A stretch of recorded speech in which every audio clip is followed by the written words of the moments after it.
ನಮಸ್ತೆ ಎಲ್ಲರಿಗೂ. ಎಲ್ಲರೂ ಹೇಗಿದ್ದೀರಾ? ನಾನು ಚೆನ್ನಾಗಿದ್ದೀನಿ, ನೀವೆಲ್ಲ ಚೆನ್ನಾಗಿದ್ದೀರಾ ಅಂತ ಭಾವಿಸ್ತಾ, ಕುಂಬಳಕಾಯಲ್ಲಿ ಡಿಫ್ರೆಂಟಾಗಿ ಇವತ್ತು ನಾನು ರೆಸಿಪಿನ ಟ್ರೈ ಮಾಡಿದ್ದೀನಿ. ತುಂಬ ಚೆನ್ನಾಗಿ ಬಂತು. ನಾನು ಹೇಗೆ ಮಾಡಿದ್ದೀನಿ ನಿಮಗೂ ಇಷ್ಟ ಆಗುತ್ತೆ ಅಂತ ವೀಡಿಯೋದಲ್ಲಿ ಡೀಟೇಲಾಗಿ ಶೇರ್ ಮಾಡ್ತೀನಿ. ಒಂದೇ ಥರ ಕುಂಬಳಕಾಯಿ ಪಲ್ಯ ತಿಂದು ಬೋರ್ ಆಗಿದ್ರೆ ಇದನ್ನು ಒಂದ್ಸಲ ಟ್ರೈ ಮಾಡಿ, ನಿಮಗೂ ಇಷ್ಟ ಆಗುತ್ತೆ.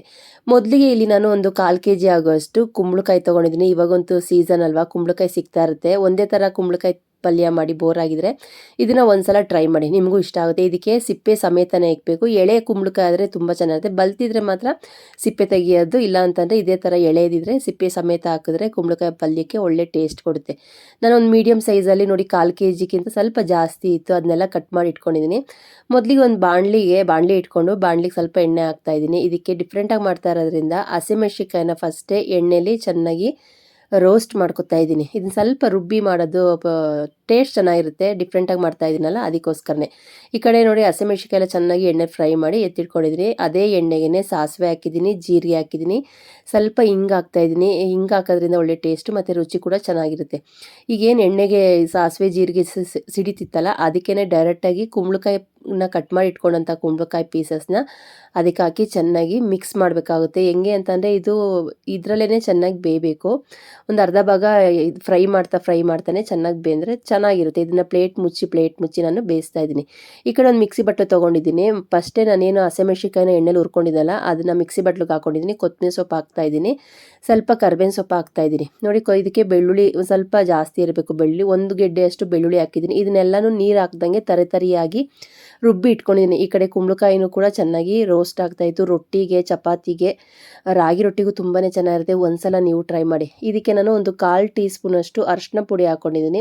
ಅರಿಶಿನ ಪುಡಿ ಹಾಕಿ ಸ್ವಲ್ಪ ಉಪ್ಪು ಹಾಕ್ತಾಯಿದ್ದೀನಿ, ಸ್ವಲ್ಪ ಬೇಯಲಿ ಅಂತ. ಫಸ್ಟೇ ಒಂದು 10 ನಿಮಿಷ ಬೆಂದಿತ್ತಲ್ವ, ಈ ಟೈಮಲ್ಲಿ ಉಪ್ಪು ಹಾಕೋದ್ರಿಂದ ಇನ್ನೂ ಸ್ವಲ್ಪ ಚೆನ್ನಾಗಿ ಬೇಯುತ್ತೆ, ಉಪ್ಪು ಹಿಡಿಯುತ್ತೆ ಅಂತೇಳಿ ಮತ್ತೆ ನಾನು ಪ್ಲೇಟ್ನ ಮುಚ್ಚಿ ಫ್ರೈ ಮಾಡ್ಕೊತಾ ಇದ್ದೀನಿ. ಈಗಲೇ ಇದಕ್ಕಿನ್ನ ನಾನು ನೀರು ಹಾಕಿಲ್ಲ, ಅದರಲ್ಲಿರೋ ಸ್ವಲ್ಪನಾರು ನೀರಿನ ಅಂಶ ಬರಲಿ ಅಂತೇಳಿ ಚೆನ್ನಾಗಿ ರೋಸ್ಟ್ ಮಾಡಿಕೊಂಡೆ. ಇವಾಗ ನಾನು ಒಂದು ಚಿಕ್ಕ ಗ್ಲಾಸಲ್ಲಿ 1/4 ಗ್ಲಾಸಷ್ಟು ನೀರನ್ನ ಹಾಕ್ಕೊಂಡು ಮತ್ತೆ ಮಿಕ್ಸ್ ಮಾಡಿಕೊಂಡು ಪ್ಲೇಟ್ ಮುಚ್ಚಿನೇ ನಾನು ಬೇಯಿಸ್ತಾ ಇದ್ದೀನಿ.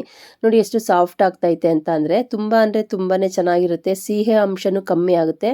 ಯಾಕಂದರೆ ಈಗ ನಾವು ಖಾರ ಏನು ರುಬ್ಬಿ ಹಾಕಿದ್ದೀವಲ್ವ, ಹಸಿಮೆಣ್ಸಿನ್ಕಾಯಿ ಬೆಳ್ಳುಳ್ಳಿ ಎಲ್ಲನೂ ಸ್ವಲ್ಪ ಸಿಹಿ ಅಂಶನ ಒಡೆಯುತ್ತೆ ಅಂತೇಳಿ ಈ ಥರ ಡಿಫ್ರೆಂಟಾಗಿ ಮಾಡ್ತಾಯಿದ್ದೀನಿ. ನಾವು ರುಬ್ಬಿಟ್ಕೊಂಡಂಥ ಮಸಾಲೆನ ಸ್ವಲ್ಪನೇ ಹಾಕಬೇಕು, ಜಾಸ್ತಿ ಹಾಕ್ಬಾರ್ದು. ಇದಕ್ಕೆ ಅದೇನು ಹಸಿರು ಮಸಾಲೆ ಇತ್ತಲ್ಲ, ಕೊತ್ತಂಬರಿ ಸೊಪ್ಪು ಮತ್ತು ಬೆಳ್ಳುಳ್ಳಿ, ಹಸಿಮೆಣ್ಸಿನ್ಕಾಯಿ ಎಲ್ಲ ನಾನು ರುಬ್ಕೊಂಡಿದ್ದಲ್ಲ, ಅದನ್ನು ಡೈರೆಕ್ಟಾಗಿ ಹಾಕ್ಬಿಟ್ಟು ಇವಾಗ ಒಂದು ಸ್ವಲ್ಪ ಮಿಕ್ಸಿ ಬಟ್ಲಿಗೆ ನೀರನ್ನು ತೊಳೆದು ಅದನ್ನೇ ಹಾಕ್ತಾಯಿದ್ದೀನಿ. ನೋಡಿ, ತುಂಬ ಚೆನ್ನಾಗಿರುತ್ತೆ.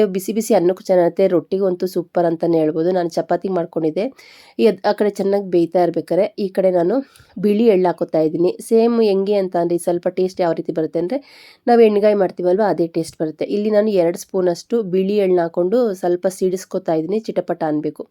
ಮಿಕ್ಸಿ ಬಟ್ಲು ತೊಗೊಂಡು ಎಳ್ಳನ್ನ ಹಾಕಿದ್ದೀನಿ. ಒಂದು 2 ಸ್ಪೂನಷ್ಟು ಕಡಲೆಕಾಯಿ ಬೀಜನ ಫಸ್ಟೇ ಹುರಿದು ಇಟ್ಕೊಂಡಿದ್ದೆ, ಅದನ್ನು ಹಾಕ್ಕೊಂಡು ಇದೆರಡನ್ನೇ ನಾನು ಪೌಡ್ರ್ ಮಾಡ್ಕೋಬೇಕಾಗುತ್ತೆ, ನೀರು ಹಾಕ್ಬಾರ್ದು.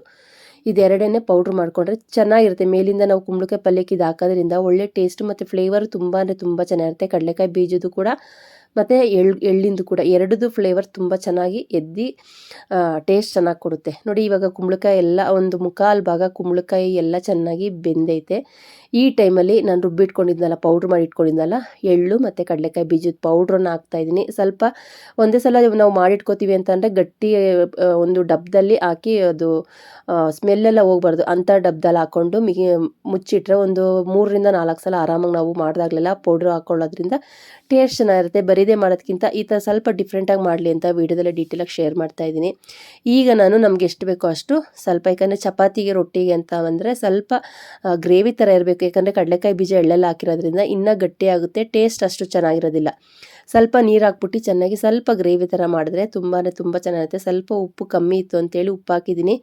ಇವಾಗ ಇದಕ್ಕೆ ಸ್ವಲ್ಪ ಸಿಹಿ ಅಂಶ ಕಮ್ಮಿ ಆಗಿರುತ್ತೆ, ಯಾಕಂದರೆ ನಾವು ಹಸಿಮೆಣ್ಸಿನ್ಕಾಯಿ ಎಲ್ಲ ರುಬ್ಬಾಕಿರೋದ್ರಿಂದ ಸಿಹಿ ಅಂಶ ಸ್ವಲ್ಪ ಕಮ್ಮಿ ಆಗೈತೆ. ನಾವು ಬರೀ ಕುಂಬಳಕಾಯಿ ಪಲ್ಯ ಮಾಡೋದ್ರಿಂದ ಸ್ವೀಟ್ ಆಗಾಗೆ ಇರುತ್ತಲ್ವ, ಇದಕ್ಕೆ ಸ್ವಲ್ಪ ಸ್ವೀಟ್ ಕಮ್ಮಿ ಆಗಿರುತ್ತೆ. ನೋಡಿ ಎಷ್ಟು ಚೆನ್ನಾಗಿ ಬೇಯ್ತೈತೆ. ಕಲರ್ ನೋಡಿ, ಲೈಟಾಗಿ ಗ್ರೀನ್ ಕಲರ್ ಐತೆ. ಟೇಸ್ಟ್ ಅಂತೂ ತುಂಬ ಚೆನ್ನಾಗೈತೆ. ಇದಕ್ಕೊಂದು 1/4 ಟೀ ಸ್ಪೂನಷ್ಟು ಮಾತ್ರ ಗರಂ ಮಸಾಲೆ ಹಾಕಿದ್ದೀನಿ. ಬೇಕು ಅಂದರೆ ಹಾಕಿ, ಇಲ್ಲ ಅಂತಂದರೆ ಸ್ಕಿಪ್ ಮಾಡಿದ್ರೂ ಕೂಡ ನಡೆಯುತ್ತೆ. ಅಂದರೆ ಇದು ಗರಂ ಮಸಾಲೆ ಹಾಕೋದ್ರಿಂದ ಸ್ವಲ್ಪ ಟೇಸ್ಟ್ ಇನ್ನೂ ಸ್ವಲ್ಪ ಚೆನ್ನಾಗಿ ಕೊಡುತ್ತೆ.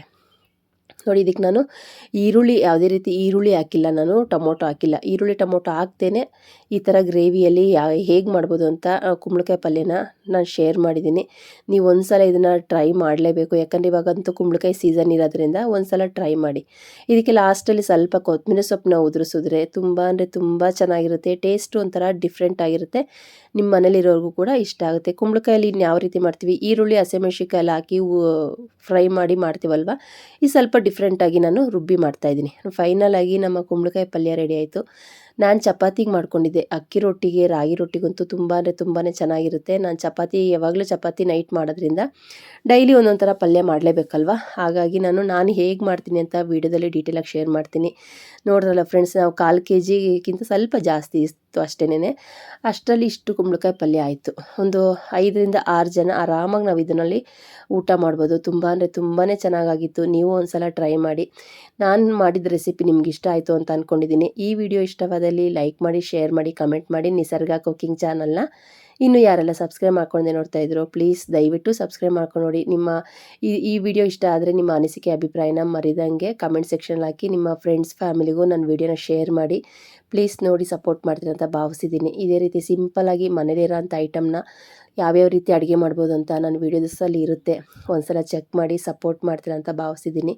ಹೋಗಿ ಬರ್ತೀನಿ. ನಮಸ್ತೆ, ಬಾಯ್ ಬಾಯ್ ಫ್ರೆಂಡ್ಸ್.